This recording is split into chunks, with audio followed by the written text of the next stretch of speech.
What's up guys, Shane Starnes here, and I've been using the Galaxy Fold for the past week, and I know you're wondering, is this a practical device?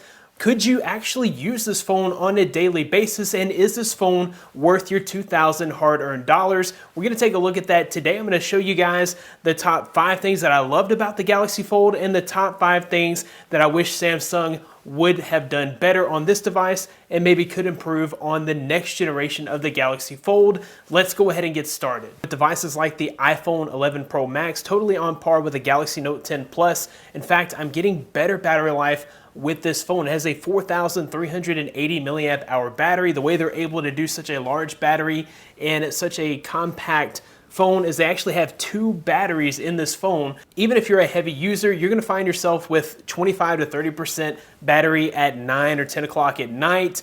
And you're also going to find that you're able to get, at least 5 hours of screen on time with the Galaxy Fold. Multitasking is the third thing that I love about the Galaxy Fold. Of course, it has a massive display on the inside display, which is good for opening up many applications at the same time. You can run 3 applications simultaneously, so you can be watching a YouTube video while you're scrolling through Twitter. You can be watching the game while you're surfing the web. It's just really great to be able to do many things at once and have those applications actually running at the same time. I also love the performance. With that Snapdragon 855 processor and 12 gigabytes of RAM, RAM management wasn't really an issue. I didn't have to wait for applications to load from scratch. They were ready to use when I went back to them most of the time. RAM management has been an issue for Samsung on previous devices, but with the Galaxy Fold, I found that RAM management worked flawlessly and I didn't have any issues with the performance on the Galaxy Fold during this week. The fourth thing that I really enjoyed was the gaming experience. So having that massive display really opens up the potential for gaming. You're able to see more area inside the game, and just the experience of not having your thumbs directly over the actual content of the game is great, because your thumbs, you can actually kind of move them to the side and see more of the actual picture, and it just gives us more of an immersive experience when gaming. Games like Clash of Clans were great because you could open up the map and see more things on your display. Games like Asphalt 8 were great because I was able to get my thumbs out of the content of the game and actually be more immersed in the game itself. So the fifth thing that I really loved about the Galaxy Fold is that you still get an incredible camera experience. So you get just as good of cameras as what you get on the Galaxy Note 10 Plus. You actually have 3 cameras on the back. You've got 2 cameras when the phone is open for selfies and 1 camera when the phone is closed for selfies. And I didn't really find a situation where I didn't have the proper camera. Of course, pictures taken in good lighting conditions are great. You're getting the same overall camera quality as you get out of other Samsung devices. So as much as I love the Galaxy Fold, there are some things that I wish would change maybe for the Generation 2 of the Galaxy Fold. And the first thing is that I really wish that the Galaxy Fold would have come with S Pen compatibility. I'm not saying that Samsung should have thrown in an S Pen with the Galaxy Fold or even made space on the device for an S Pen, but that would have been a nice accessory or an extra add-on. This is a $2,000 phone. It would have been nice to see the screen technology from the Note series over here on the Galaxy Fold series, and that may be something that they have to work out due to the fact that it is a foldable display, and I can definitely give them another generation to bring in that compatibility, but having that S Pen would have almost made this the perfect phone.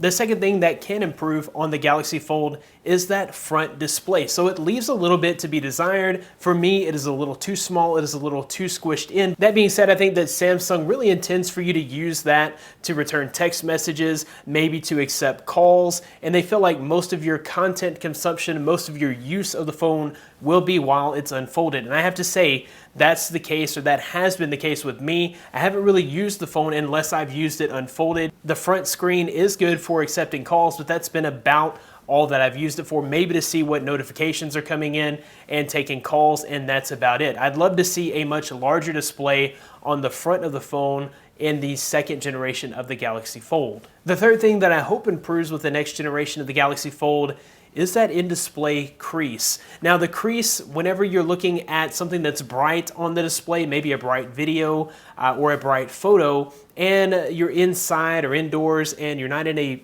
super bright room, you're never even going to notice the crease. So the crease totally disappears in darker rooms with no overhead lights. When you step outside and the sun is bright, or say you're inside and there's overhead lighting, if you shift or tilt the display in any way, you're definitely going to see that crease. Now, for me, it wasn't an issue. It didn't bother me in the slightest, but I can see how maybe that would get on the nerves of some people. Maybe in the second generation Fold, the crease will be less noticeable. The fourth thing that I hope improves is the fact that the Galaxy Fold is super bulky. So it is very heavy, and when I put it in my pocket, if I'm not wearing like a really tight belt, my pants actually begin to sag a little bit because the phone is heavy. Even though I really love the design of the hinge and I love all the engineering that went into the hinge of the phone, it's also very wide. It's a whole lot larger than I thought it would be. When the Fold is unfolded, it is actually a very thin device and it doesn't seem bulky. When you fold it up, put it in your pocket, it's very obvious that you have a bulky device. So hopefully Samsung will be able to slim this down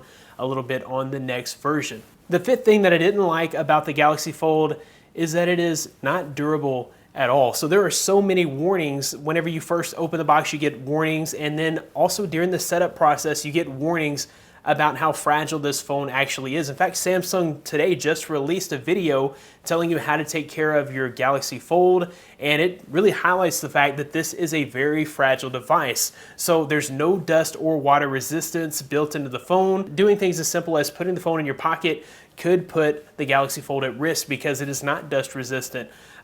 Stepping outside in the rain for brief periods of time puts your Galaxy Fold at risk. It is not water resistant. There's also a warning stating that the inside display is so fragile that you have to lightly tap or lightly touch the display. You can't press hard on the display. Now, I don't really know when you would need to press hard on your display, but just the fact that they have to warn you not to press hard on the display. The design of the Galaxy Fold is not really conducive to cases, so you're not going to be able to put a case for impact protection. And then also it tells you in the warnings not to apply a screen protector, so you can't have an additional layer of protection on the screen with the screen protector, as that could break the display. All that being said, Samsung will have a service to take care of some of those issues with the fragility of the phone. If you are to break the inside display of your phone, they're going to give you a super generous discount on screen repair. Hopefully the second version of the Galaxy Fold will be much more durable, and I expect that it will be.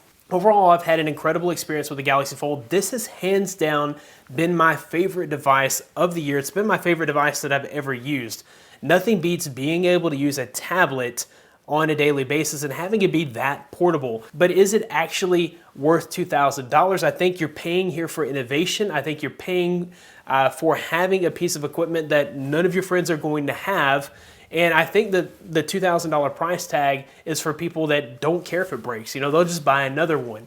And so maybe this is not for the average person. Hopefully the next version will be for the average person. Even simple things like media consumption on the Galaxy Fold can be annoying because aspect ratios on video don't fit the Galaxy Fold and you have bars on the top and the bottom. And then the fact that they didn't include a 25-watt fast charger, super fast charger in the box with the phone. Instead, you get fast adaptive charger, which is ancient technology.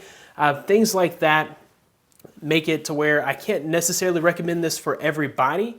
But if you've got to be on the bleeding cutting edge of technology, then yes, the Galaxy Fold is for you. And I feel like this is the next step in innovation for smartphone technology. I think we're going to see a lot more foldable displays, and that's a future that I'd be happy to live in.